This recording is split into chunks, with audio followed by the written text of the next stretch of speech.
राज ठाकरे असतील किंवा शरद पवारांसारखे दिग्गज नेत्यांनी संयुक्त निवेदन देणं, त्या निवेदनातलं गांभीर्य काय, त्यात खूप गंभीर आरोप देखील करण्यात आले निवडणूक आयोगावरती.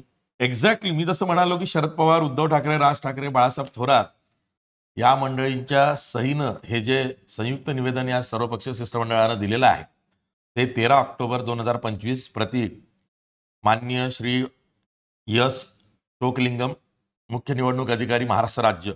विषय: निवडणूक आयोगाच्या कारभारात अधिक पारदर्शकता आणि त्यातील त्रुटी दूर करण्यासंबंधी. सस्नेह जय महाराष्ट्र. येत्या काही महिन्यात महाराष्ट्रात स्थानिक स्वराज्य संस्थांच्या निवडणुका होणार आहेत. परंतु 2024 मध्ये झालेल्या विधानसभेच्या सार्वत्रिक निवडणुकांपासून आणि एकंदरीतच निवडणूक आयोगाच्या कारभाराबद्दल राजकीय पक्षापासून ते सामान्य माणसाच्या मनात खूपच शंका आहेत. निवडणूक आयोग ही स्वायत्त संस्था आहे असे आम्ही सगळेच मानतो, पण सध्याच्या एकूण निवडणूक आयोगाच्या कारभाराकडे बघितल्यावर खरंच निवडणूक आयोग स्वायत्त आहे का, म्हणजे ऑटोनॉमस, अशी शंका उत्पन्न होत आहे.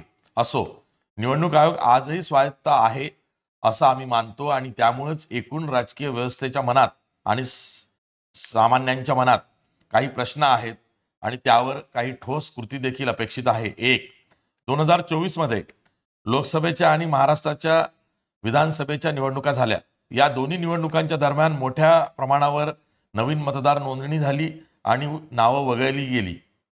पण जी नावं वगळली त्यांची यादी किंवा त्यांचा तपशील राजकीय पक्षांना किंवा मतदाराला बघायला का मिळत नाही?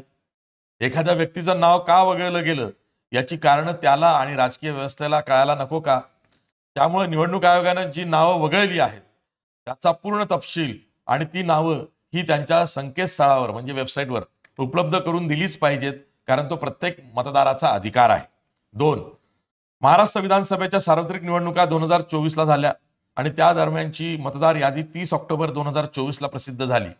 मात्र त्यानंतर ऑक्टोबर 2024 ते जुलै 2025 दरम्यान यादीत जी नावं समाविष्ट झाली ती नावं व नवीन यादी अजूनही प्रसिद्ध का झाली नाही? मतदार यादीवर अभ्यास करणे हा प्रत्येक राजकीय पक्षाचा हक्क आहे, पण राजकीय पक्षांनाच किंवा आम्ही तर म्हणतो अगदी सामान्य माणसाला सुद्धा मतदार यादी का बघायला मिळत नाहीये? ही यादी लपवण्यात काही राजकीय छुपे हेतू आहेत की आणखी कोणाचा दबाव आहे? असं काही असल्यास निवडणूक आयोगानं ते तसं स्पष्ट करावं. जर यादी प्रसिद्ध करायची नसेल तर निवडणुकांचा फार्स कशाला करायचा? 3. निवडणूक आयोगानं 1 जुलै 2025 मतदार यादीवर आगामी स्थानिक स्वराज्य संस्थांच्या निवडणुका होणार असं घोषित केलं. म्हणजे जुलै 2025 नंतर ज्यांचं वय 18 पूर्ण होईल त्यांनी मतदानाचा हक्क बजावण्यासाठी पुढे 5 वर्ष थांबायचं का?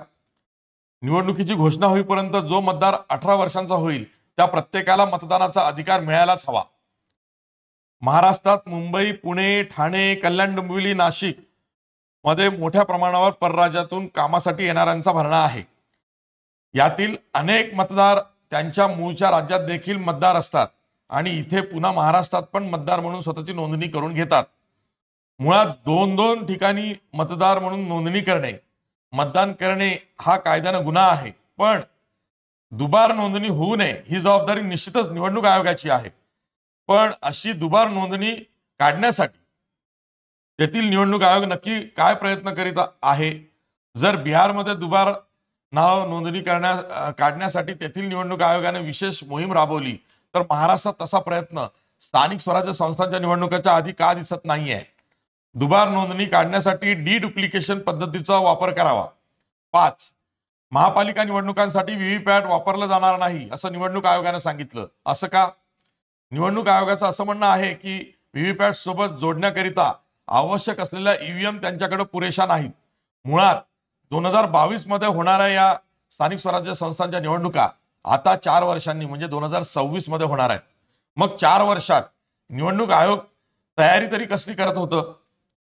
आजपर्यंत हजारो करोड रुपये खर्च करून व्हीव्हीपॅट मागवली गेली, ती नक्की कुठे आहे? सामान्य जनतेचा ईव्हीएम वर विश्वास नाही, त्यामुळे त्यांच्यासाठी खातरजमा करून घेण्याचा एकमेव मार्ग म्हणजे व्हीव्हीपॅट.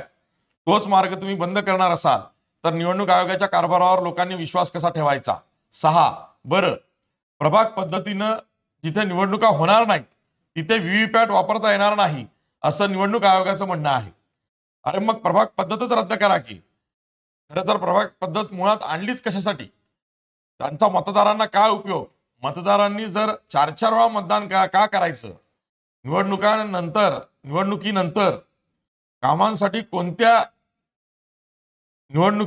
कामासाठी त्यांनी कोणत्या नगरसेवकाकडे जायचं?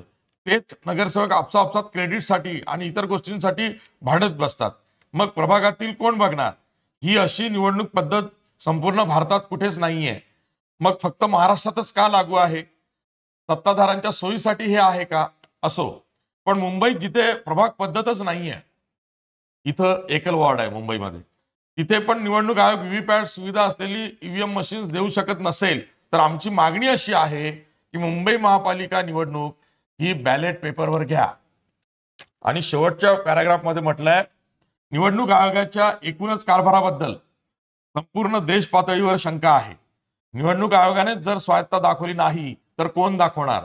त्यामुळे निवडणूक आयोगाने आता तरी कोणाच्या तरी दबावाच्या बाहेर येऊन भेदभाव न करता आम्ही उपस्थित केलेल्या मागण्या आणि त्यावरचे उपाय यावर कार्यवाही करावी. सादर झाला आहे.